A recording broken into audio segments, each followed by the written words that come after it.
જાહેરમાં ઘાસચારો વિતરણ બાબતે કલેક્ટરે જાહેરનામું બહાર પાડ્યું છે। તે બાબતે ભુજ નગરપાલિકાના ચીફ ઓફિસરે પણ વાત કરી હતી અને સમગ્ર માહિતી આપી હતી।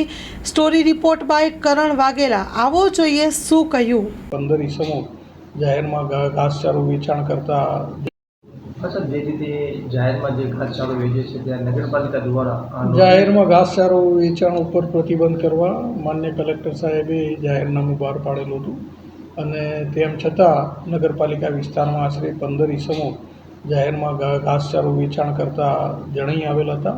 તે અંતર્ગત ધોરણસરની ફરિયાદ કરવા માટે આજરોજ 15 ઇસમો ઉપર ફરિયાદ કરવા માટે દરખાસ્ત કરવામાં આવેલી છે।